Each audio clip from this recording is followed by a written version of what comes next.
people to work in the back. Sad times! Hello. Hi. Thank you. Did you guys have a pretty good weekend? Me too. Are you like me, when you get to the weekend, you gotta have multiple options? Because just having that one plan is always gonna fall through. And if you have those multiple options, you're gonna make that more desired plan, the first plan, right? Plan A, which is appropriate, because plan B's always been more of a morning thing. And you know, abortion's pretty big right now, but I look at it like this. Abortion's a lot like the McRib. Neither are good for you. Nobody wants it till it's unavailable. And in the end, the clown's gonna tell you whether you can have it or not. Historically, at least. Any fans of history? I'm still gonna do it anyways, I don't care. Woo! There you go. I love history. Me too. Doesn't matter if it's learning about it, trying to make it, or racing home to delete it from the internet. But I learned earlier this year that Nancy Reagan, in her youth, was quite the little throat goat. That always gets everybody's attention. Like, Nancy Reagan was blowing half of Hollywood. In fact, Gone with the Wind was inspired by one of her blowjobs.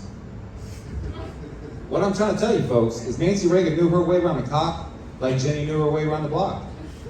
And I'm pretty sure this pissed off Ron all the time. He's coming home like, God damn it, Nancy, I'm trying to tell these people don't just say no, and you're not doing it for the dick.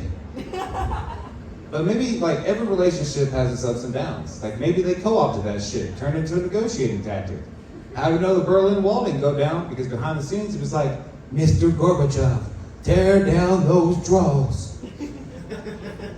And I think this dude hated crack so much because every time he opened the door and walked in the house, that's what was facing when Nancy was doing face plants on the motherfucker.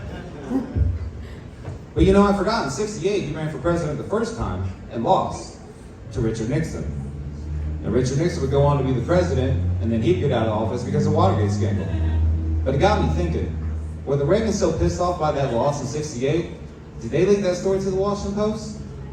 You guys, was Nancy Reagan deep throat? And if she was, champion her. Single-handedly the biggest dick she ever took down. I land on this. Any grandmas or friends of grandmas in here? Me too. It's like quite the tumultuous relationship. Like, she hit a point where, like, I have 3 brothers, including me. But when she calls my name, she goes through the roster in reverse. It's always Ian, Jonah, Jordan, Zachary. I'm used to it. But now she does a new trick.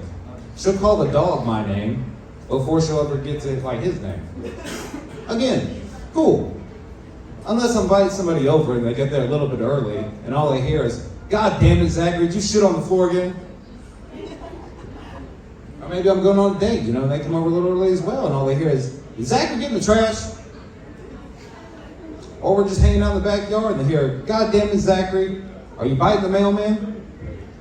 That was me, I was on meth at the time. But I've been clean off meth for almost 7 months now.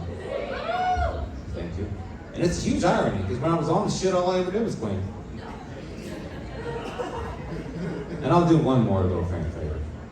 Did you guys know that early in the year, pedophiles were trying to rebrand themselves as MAPs? Minor attracted people, people attracted to minors. Now, if you didn't hear about that, that's how quickly America said, we're gonna pass.